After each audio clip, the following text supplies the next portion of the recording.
Dear listeners, good morning and welcome to Comme d'Archi, the podcast that opens the doors to the fascinating world of architecture. For newcomers, let me introduce myself. I'm the spokesperson of Anne-Charlotte Despons, PhD in History of Architecture, published author, head of a communication and development agency based in Paris, France, dedicated to architecture.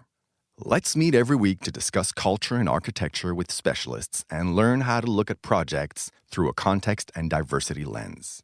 Thank you for being with me today, and now it's time for talent. Bienvenue dans Comme d'Archi.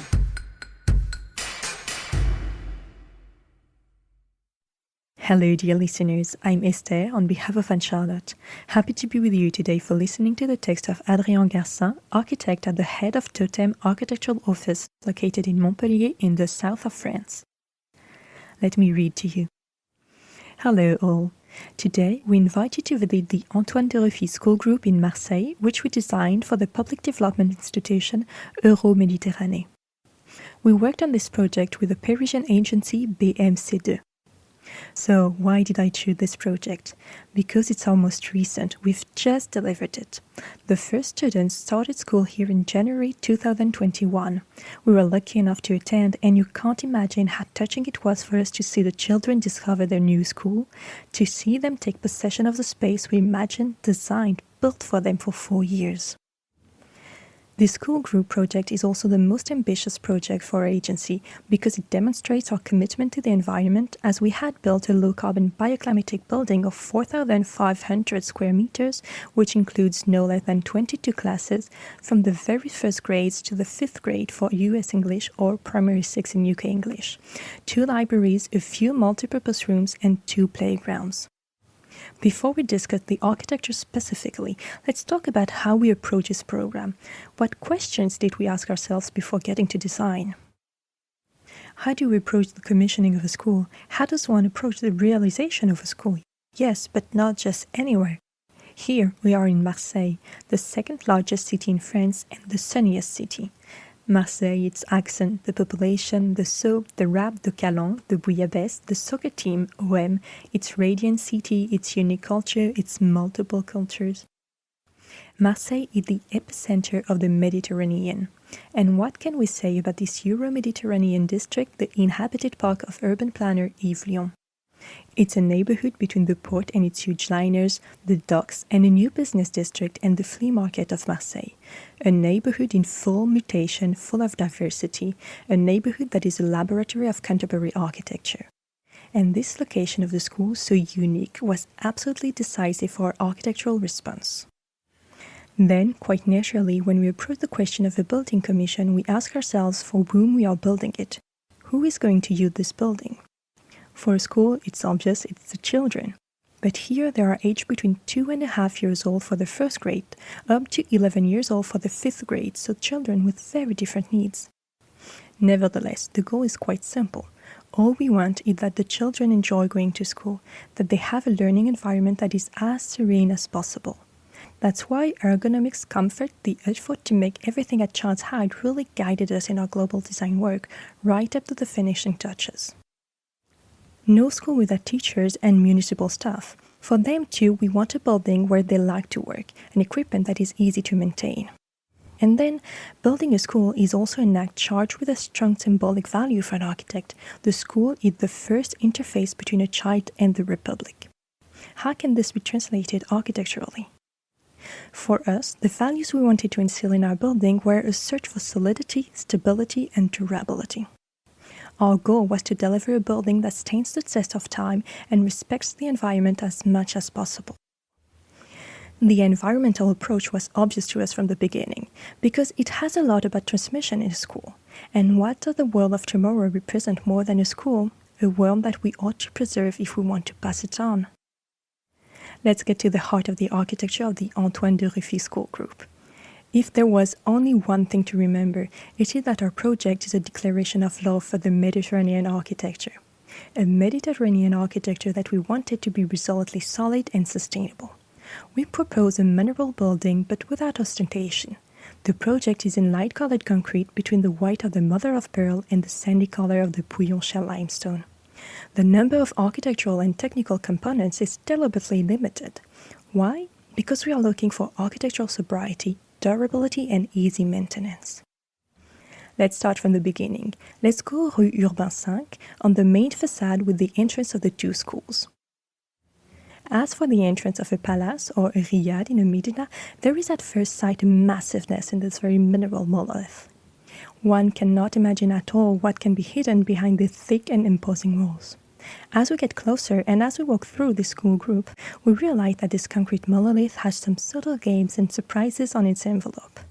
The careful work of the skin produces an alternation of sanded and smooth, matte and shiny parts in the window frames.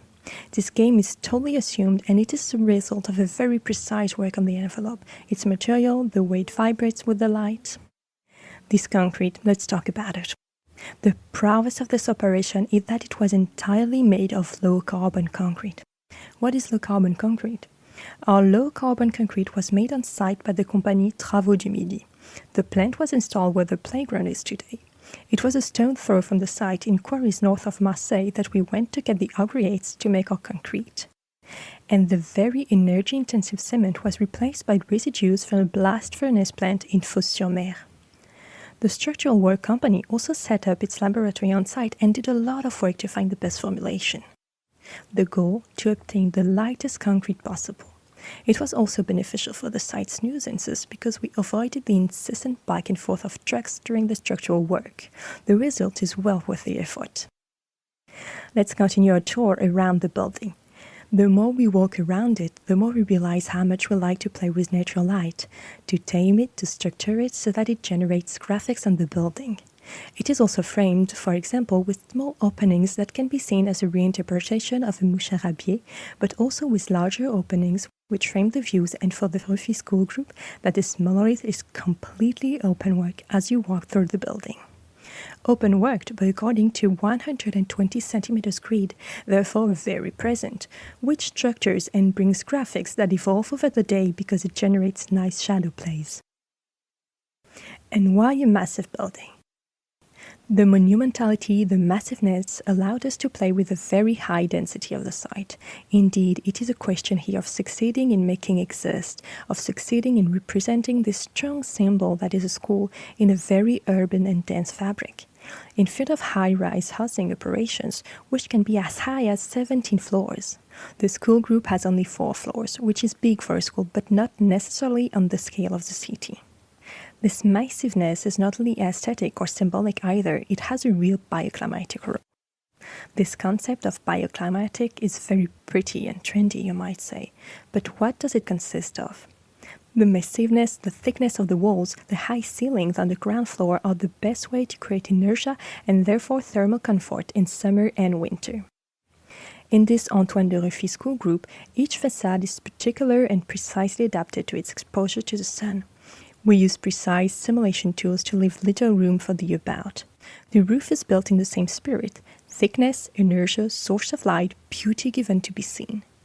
The bioclimatic design means controlling and taming natural light to offer optimal working comfort. For example, the generous glazing of the courtyard facade is protected by their orientation or by the overhangs of the floors forming the courtyards. Thermal comfort is also allowed by the dual-aspect classrooms. The underfloor heating and cooling is connected to the marine geothermal loop Tassalia. During the hottest days, the heat is removed at night by a system of openings. And throughout the building, in addition to low-carbon concrete, when possible, we have worked with biosourced materials for the fittings, the floors.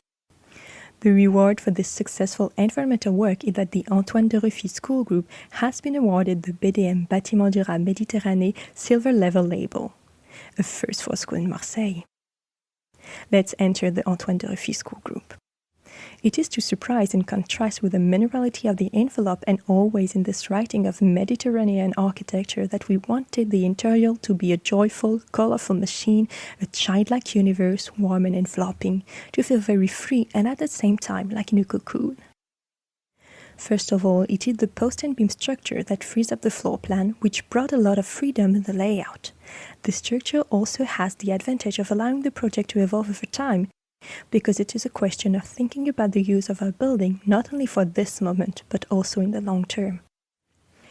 So how did this wind, this thirst for freedom, express itself? We took this freedom by playing with materials, curves, and colors. We played with the sensuality of curves. The two entrance halls are inhabited by a huge wooden bench that turns up to the ceiling. We have used this wood in all the arrangements, class corridors, classrooms with furniture completely integrated into the architecture and all in sobriety that emphasizes the quality of the material. A local and biosourced alpine wood, of course. Wood that we wanted to use wisely, sheltered from bad weather so that it lasts over time. In addition to the wood fittings, we worked on the atmospheres and colors with a totally Mediterranean palette. Yellow for the sun, orange for citrus fruits, azure blue for the sky and the color of the sea, so beautiful in the creeks, olive green in reference to Marseille soap, a response that warms up raw concrete and that we hope will stand the test of time and fashion. We also wanted to find this freedom in the school's traffic so that it will be as fluid as possible. For use and evolution, the two schools are connected on the second floor, which will allow an easy adjustment of the number of students between kindergarten and elementary school of the same school group. The boundaries between inside and outside are porous. On the courtyard side, the classrooms can be completely opened and expanded on the corridors on sunny days. The passageways then become new playgrounds or workshop areas for example, painting, planting, while enjoying the open air. The school canteen can also be completely open to the courtyard. One can imagine then that they will be able to provide wonderful amphitheaters for the festive moments in the school. But for us, the most beautiful freedom on the project is to have been able to open frames in the roof towards the sky in the classrooms. On the ground floor, the playground of the nursery school is well vegetated with its shady play islands all curved and smooth. On the second floor, the elementary school children can play while watching the sea and the huge ocean liners about to take the Mediterranean. They play between the silhouettes of the towers of Zaha Hadid and Jean Nouvel, which are rising towards the sky. This courtyard for us is just magic, and we hope that it will be for them an open door and invitation to simply dream. Thank you for listening. This was Esther on behalf of Anne-Charlotte. Let's meet again next week for a new episode in English.